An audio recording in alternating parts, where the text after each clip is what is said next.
వెనక్కి వెళ్ళలేం. ముందుకు వెళ్ళేటప్పటికి ముసలి వాళ్ళం అయిపోతాం. నేను వాకింగ్కి వెళ్తాను. అక్కడ పార్క్ ఉంది. బాగా చిన్నపిల్లలు ఆడుతూ ఉంటారు. వాళ్ళని చూసినప్పుడల్లా చిన్నపిల్లని అయిపోవాలి, అలాగ ఆడాలి అని నాకు కోరిక. ఎందుకంటే మా టైంలో ఇటువంటివి లేవు. అమ్మా నాన్నలతో మాటలు తప్పించి, ఫ్రెండ్స్తో తప్పించి స్కూల్ వేరేది ఏమి ఉండేది కాదు. ఇప్పుడు బోల్డ్ ఉన్నాయి. ఇవన్నీ నేను ఆడాలని ట్రై చేద్దామని ఒకటి ఎక్కబోయాను. కాలు బెనికింది. ఏ వయసులో చేయవలసింది ఆ వయసులోనే చేయాలి అని తెలుసుకున్నాను. అయినా ఒక్కసారి చిన్నపిల్లని అవ్వాలని అనుకుంటున్నాను, కానీ అవ్వలేను. నాలాగా అవ్వకూడదంటే ఒక్క మాట వినండి. మీ అందరికీ చెప్తాను. టైం చాలా విలువైనది. నాలా మీరు బాధపడకూడదని చెబుతున్నా. మీ అందరికీ బాల్యాన్ని మిస్ కాకండి. ఎందుకంటే మళ్ళీ ఆ రోజులు రావు. అనుభవంతో చెబుతున్నా. అమ్మ నాన్నలతో టైం గడపండి. కొంచెం సేపైనా మాతో టైం గడపండి. మాతో ఎవరు టైం గడపట్లేదు. ఫోన్లతో ఉంటున్నారు. పెద్దవాళ్ళు లోలీగా ఉంటున్నారు. వాళ్ళకి మనసు ఏం బాగోట్లేదు. ఎవరు మాట్లాడరు. చదువు ఫోను తప్పించి వేరే ప్రపంచం లేదు ఇప్పుడు మీకు. కొద్దిసేపైనా పెద్దవాళ్ళ పక్కన కూర్చొని మాట్లాడతారేమో అని చూస్తున్నాం. ఆ విషయం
ఒక్క మాట వినండి. మీ అందరికీ చెప్తాను.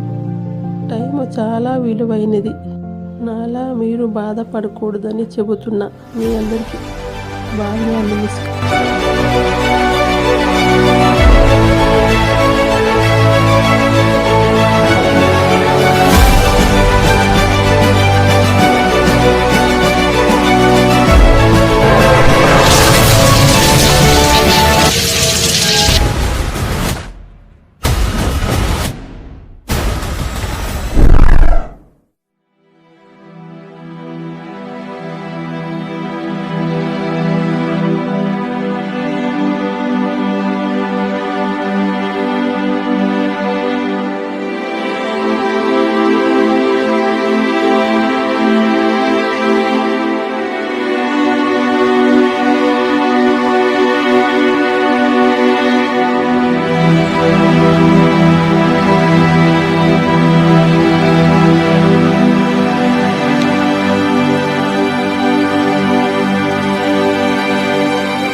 ఎవరమ్మా నువ్వు? తల్లి సాత్విక. నానమ్మా ఏం అర్థమవట్లేదు.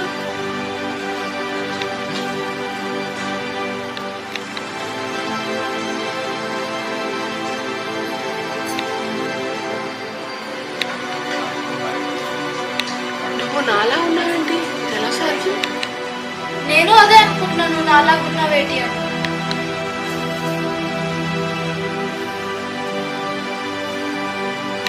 నా ఏజ్ ఏంటి ఇంత పెద్దదైపోయింది?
సాత్విక తల్లి చూడు, నేను ఎంత ముసలు ఉండేదాన్ని, ఎప్పుడు చూడు అలాగే ఏం చెప్పాను, చూడు అలాగే.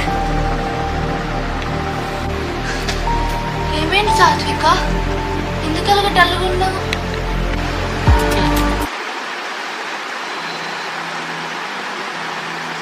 నేను చాలా హ్యాపీగా ఉండేదాన్ని, చక్కగా ఆడుకుంటేదాన్ని. ఇలా ఎందుకు అయిపోయానో నాకే అర్థం అవ్వట్లేదు అసలు. చక్కగా పప్పీతో ఆడుకుంటేదాన్ని, పార్కులో ఆడుకుంటేదాన్ని. ఇలా అయిపోయింది ఏంటో నాకైతే అయోమయంగా ఉంది. నాకు అర్థం కావట్లేదు, మన ఏజ్ చేంజ్ అయిపోయింది, నాకేం అర్థం కావట్లేదు. నేను నీలాగా, నువ్వు నాలాగా. ఇలా ఎందుకు అయిపోయావు ఏంటో ఈ మ్యాజిక్ అయితే నాకు అర్థం అవ్వట్లేదు.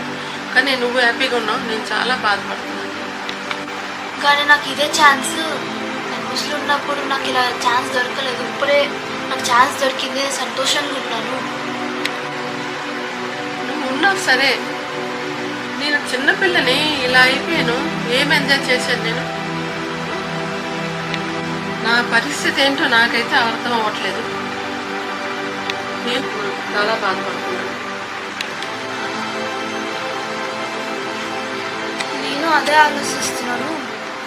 నేను పడుకున్నప్పుడు పప్పి వచ్చి నా పైన చేయి పెట్టింది, దాని తర్వాత నుండి ఇట్లా అయ్యింది. నాకు తెలిసి మళ్ళీ పప్పి మనకి వచ్చి పప్పి సర్దిస్తుంది. నేను ఈ అవకాశం నాకు యూజ్ చేసుకొని మళ్ళీ పప్పి వచ్చి పట్టుకునే వరకు ఎంజాయ్ చేస్తాను. లైఫ్లో ఇది ఒకసారి వచ్చింది, నాకు ఎంజాయ్ చేసుకుంటాను. నా లక్ బాగుంటే పప్పి నేను టచ్ చేస్తుంది. చూద్దాం, వెయిట్ చేసి చూద్దాం. భగవంతుడి నిర్ణయం ఎలా ఉండాలి.